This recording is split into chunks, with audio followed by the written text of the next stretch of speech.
எல்லாருக்கும் வணக்கம். இப்போ நம்ம பார்க்க போகிறது என்ன அப்படின்னா spiritual guidance, weekly spiritual guidance உங்களுக்கு என்ன கொடுத்துருக்காங்க அப்படின்றத பார்க்க போகிறோம். உங்களுக்கு கார்ட்ஸ் நான் ஆல்ரெடி எடுத்துட்டேன். ஸோ உங்களுக்கு எப்படிப்பட்ட ஒரு மெசேஜஸ் வந்திருக்கு அப்படின்னா, first card doubt, second Mars, third stability, fourth one ace of fire, fifth one guarded and sixth one truth அப்படின்றது வந்திருக்கு. ஸோ உங்களுடைய ஸ்பிரிச்சுவல் கைடன்ஸ் என்ன அப்படின்னா, உங்களுக்கு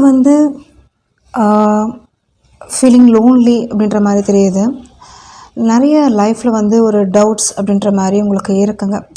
சில சமயம் அது ஒரு ஒரு ஹோப்லெஸ்ஸாக ஃபீல் பண்ணுறீங்க, ஒரு நெகட்டிவிட்டியாக ஃபீல் பண்ணுறீங்க, எதுவும் புரியலை அப்படின்ற மாதிரி ஒரு மெசேஜ் வருது.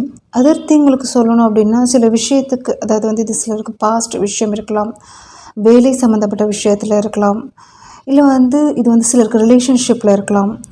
ஸோ இது எப்படி இருக்குது அப்படின்னா, உங்களுக்கு ஒரு பேஷனும் இருக்காங்க, அதே சமயம் ஒரு அங்கே கோபம் இருக்குது, அட்ராக்ஷன் இருக்குது அப்படின்னு சொல்லலாம்.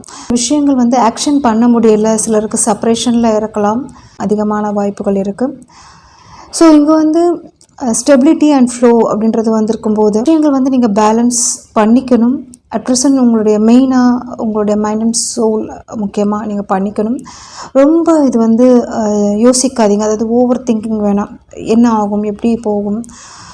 ஸோ இப்போதைக்கு நீங்கள் எப்படி உங்களுடைய மைண்ட் செட்டை ஒரு ஸ்ட்ரெஸ் ஃப்ரீயாக வச்சுக்கணும் அப்படின்றது யோசிங்க. உங்களுக்கு சாய்ஸஸ் எங்கே இருக்குது, ஆப்பர்ச்சுனிட்டிஸ் எங்கே இருக்குது, இல்லை நீங்கள் எது ஒரு முயற்சி எடுக்கலாம். பட் ஸ்டெபிலிட்டி ஸ்டாண்ட் பண்ணிக்கோங்க. அதே மாதிரி கோயிங் வித் ஃப்ளோவாக இருங்க, எதுவுமே சீரியஸாக எடுத்துகிட்டு போகாதீங்க. ஏன்னா இங்கே எப்படி ஃபஸ்ட்டு கார்டே டவுட்ஸ் அண்ட் லோன்லினஸ் அப்படின்றது இங்கே வந்திருக்கு. அதே சமயம் அங்கே ஒரு ஆர்கியூமெண்ட்ஸ்க்கும் இருக்கலாம், ஒரு சுச்சுவேஷன் போயிட்டுருக்கும். அதே மாதிரி ace of fire. Okay, so கண்டிப்பாக உங்களுக்கு நியூ ஸ்டார்ட்ஸ் அப்படின்றது இருக்குது. உங்களுடைய க்ரியேட்டிவிட்டி வச்சு நீங்கள் என்ன உங்களுடைய ஜாபில் உங்களுடைய ஒரு ஆக்ஷனில் இல்லை நீங்கள் நினைக்கிற விஷயத்துக்கு ஒரு ஸ்டெப் எடுக்கிறீங்களோ, கண்டிப்பாக அதுக்கு ஒரு ஃப்யூச்சர் ஒரு ஃபர்தராக ஒரு மூவ்மெண்ட் பண்ண முடியும். ஏன்னா இங்கே 2 வேஸ் தெரியுது. சிலருக்கு அந்த பேஷன் இருக்குது, பட் அதில் மூமெண்ட்ஸ் இல்லை. சிலருக்கு ஒரு டவுட்ஸ் இருக்குது, கிடைக்குமா அந்த சக்ஸஸ் கிடைக்குமா, இவ்வளோ இது கஷ்டப்படுறோம் கிடைக்குமா, அப்படிப்பட்ட ஒரு எனர்ஜியும் இருக்குது. அதே மாதிரி இன்னொரு விஷயம் உங்களுக்கு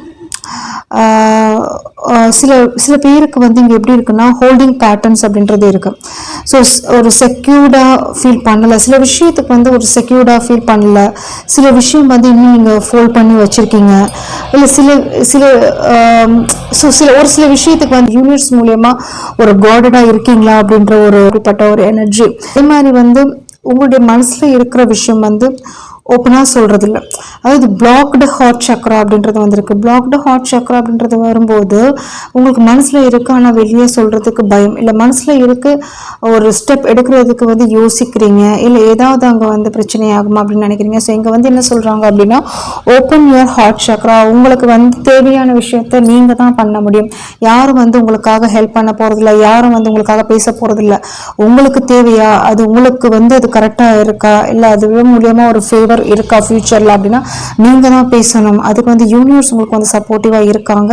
ஸோ அதை நினைச்சு முடிவெடுங்க. அதே மாதிரி ஒரு ட்ரூத் அப்படின்றது இந்த ஹோல் ஷார்ட்ல உங்களுக்கு ட்ரூத் அப்படின்றது இருக்கு. நீங்க மனசுல இருக்கிற விஷயம், அந்த உண்மை அப்படின்னு சொல்லலாம், உங்களுக்கு நடந்த விஷயங்கள் அப்படின்னு சொல்லலாம், இல்லை ஆல்ரெடி நடந்த விஷயத்துக்கு நீங்க தீர்வு கொண்டு வர்றது அப்படின்ற மாதிரியும் இருக்கலாம், இல்லை ஃபியூச்சருக்கு அது உங்களுக்கு இம்பார்ட்டண்டா அது தேவை அப்படின்னு நீங்க நினைச்சீங்க அப்படின்னா கண்டிப்பா இப்போ ஒரு ஆக்ஷன் பண்ண வேண்டிய டைம், உங்க மனசுல இருக்க வேண்டியது சொல்ல வேண்டிய டைம், ஒரு கிளியர் ஆக்ஷன் அப்படின்றது இங்க தேவையான விஷயம். அதே மாதிரி கம்யூனிகேஷன் அப்படின்றது ரொம்ப தேவை. அதே மாதிரி இந்த பெர்ஸ்பெக்டிவ் அப்படின்றது இது நீங்க கொண்டு வரும்போது தான் உங்களுக்கு நியூவா உங்களுக்கு ஒரு ஸ்டார்ட் அப் அப்படின்றது கிடைக்கும். ஸோ கொண்டு வர வேண்டிய டைம், மனசில் இருக்கிறது சொல்ல வேண்டிய டைம். உங்களுக்கு அது ஒரு ஹானஸ்டாக இருக்குது, அது வந்து நீங்கள் செஞ்சீங்க அப்படின்னா உங்களுக்கு வந்து அதுக்குரிய ஒரு பலன் அப்படின்றது உங்களுக்கு கிடைக்கும் அப்படின்னா கண்டிப்பாக நீங்கள் வந்து கோத்ரூ பண்ண வேண்டிய டைம், நீங்கள் சொல்ல வேண்டிய டைம். ஸோ இதுக்கு வந்து யாருக்காகவும் பயப்பட தேவையில்லை. உங்களுடைய மனசில் இருக்கிறத நீங்கள் சொல்ல போகிறீங்க. அதே மாதிரி வந்து யூனிவர்ஸ் உங்களுக்கு வந்து துணையாக இருக்குது அப்படின்னு தான் நான் சொல்லுவேன். ஸோ இதுதான் உங்களுடைய ரீடிங். பிடிச்சிருக்குன்னு நினைக்கிறேன். பிடிச்சிருந்துச்சு அப்படின்னா லைக் ஷேர் கமெண்ட் பண்ணுங்கள், சப்ஸ்கிரைப் பண்ணுங்கள். தேங்க்யூ.